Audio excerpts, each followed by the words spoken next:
Hey everybody, Robbie, Radio Control Headquarters. It's April 2nd, and I'm going to do a video from the house today. I'm out at the lake, working from home, doing loan applications, just taking care of some stuff around the house. Situation around the store, kind of the new normal. Everything is settling in. We're doing things the way that we do things right now. I hope this video finds everybody safe, everybody well.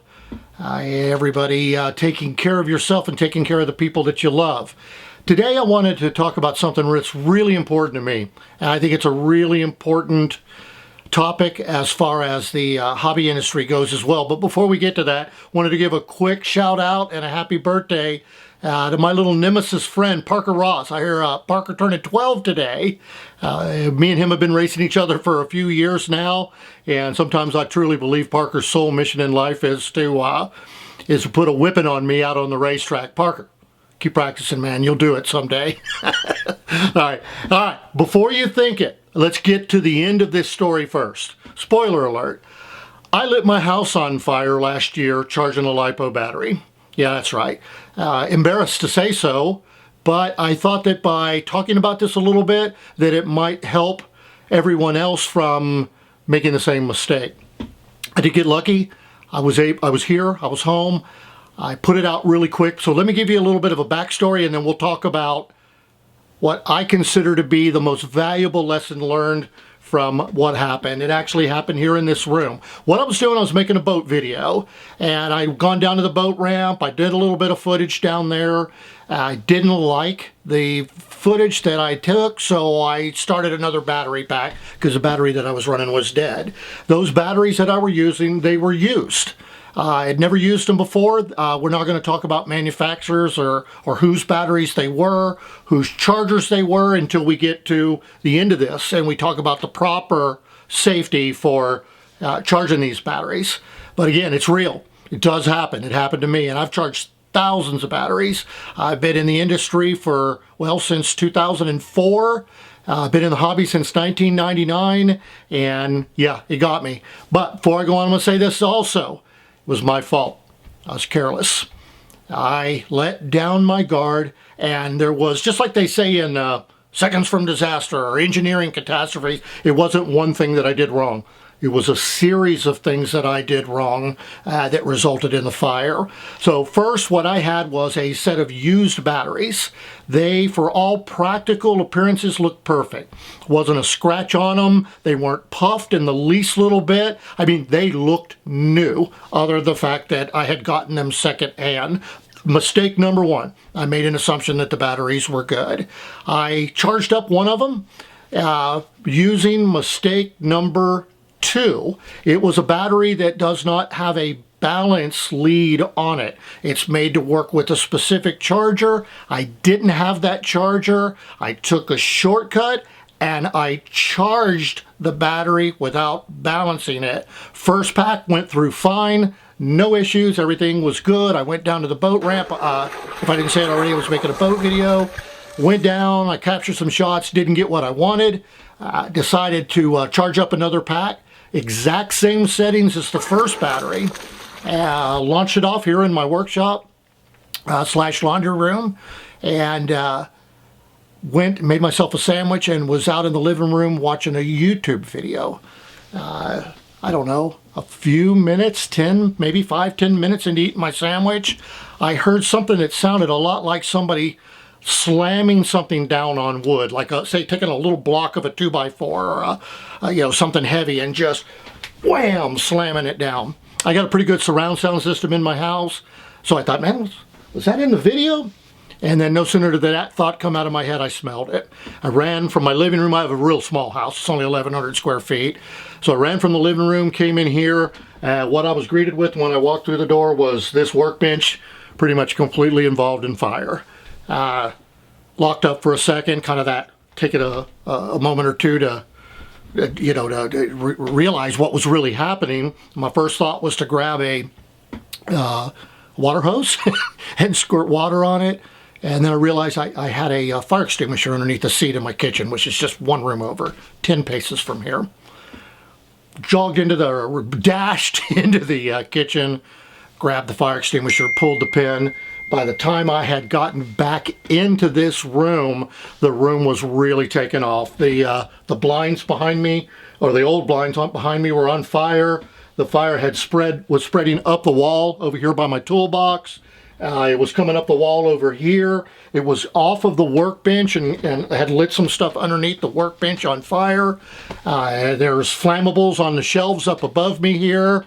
There's some fishing poles up on the top. You still can see some melted fishing line. And I mean, the room was on fire. My house is pier and beam. It's all wood.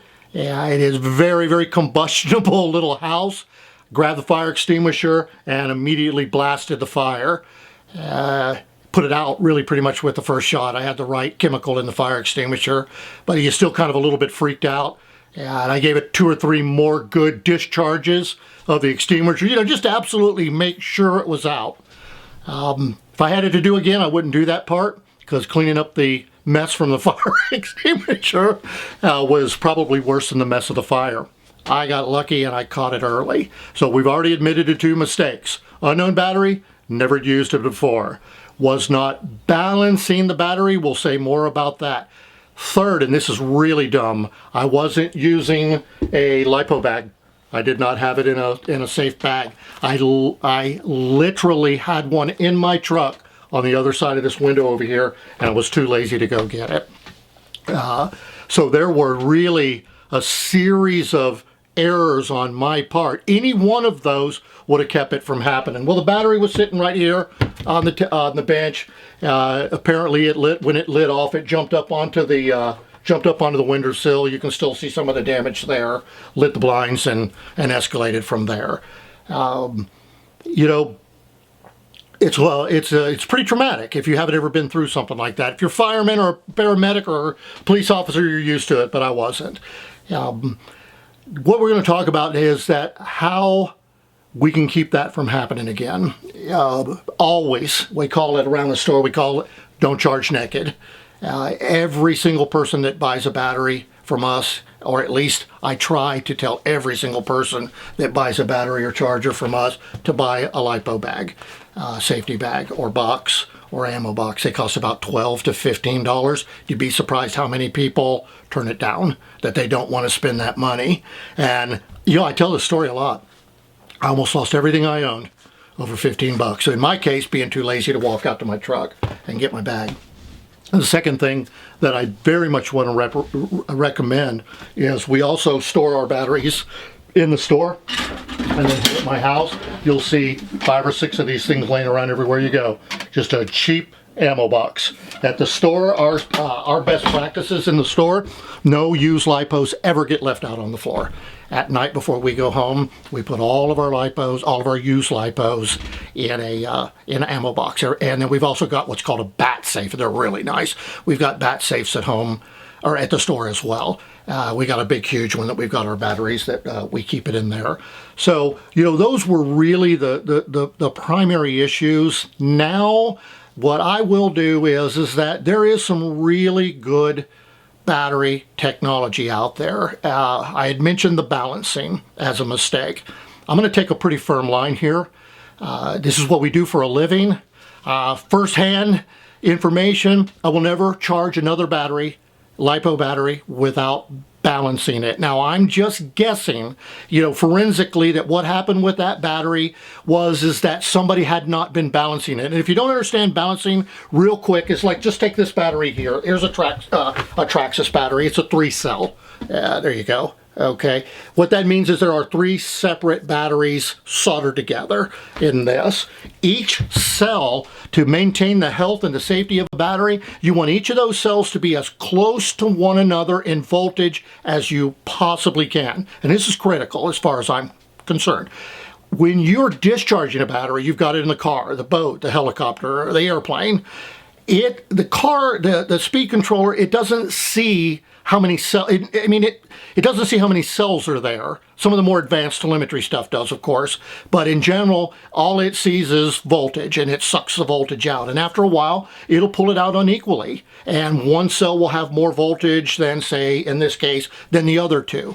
What I'm assuming happened to me was the batteries, whoever we got them from, had not been balancing them. One of them was really high, the other two were really low. When I kicked it off in just regular charge mode, what it did was it just kept charging all three batteries, and one of them just kept charging and charging and charging until it got over full and got hot, got melted, the battery caught on fire. Once the battery caught on fire, it jumped off of the bench, up onto the windowsill, spun around a little bit. I didn't see it, but you could kind of tell from the patterns in the room the videos that, or the pictures that I took of the aftermath.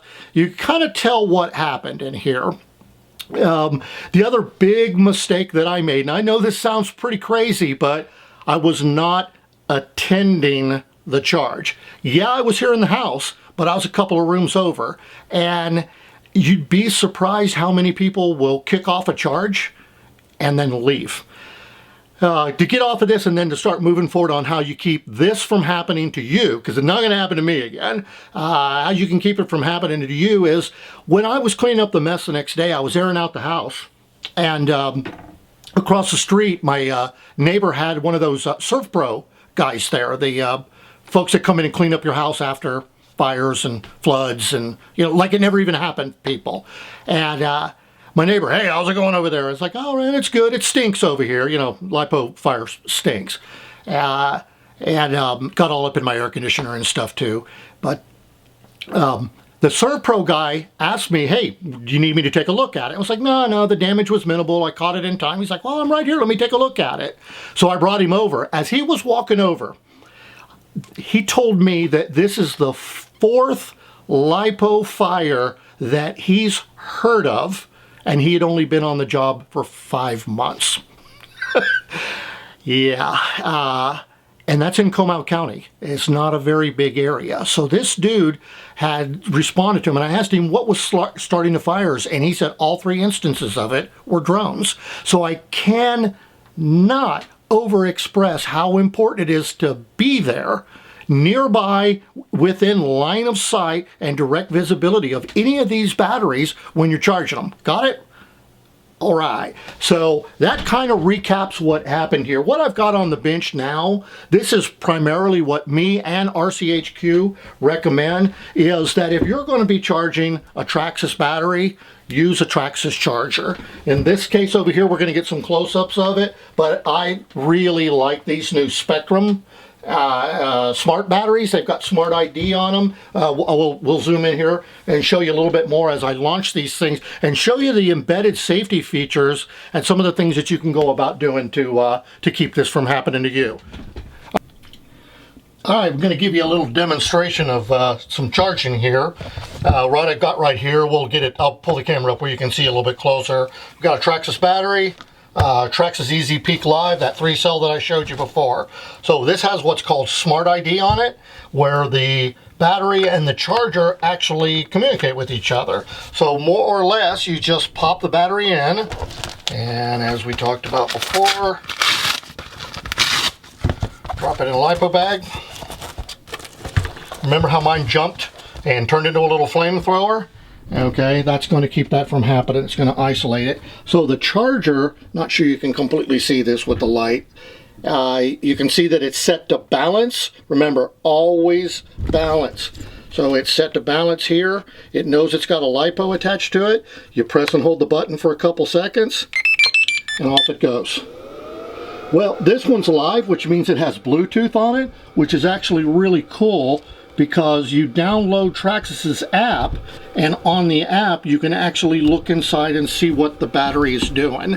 So over here to this side, you can see that how far along the battery is. It's 20% charged.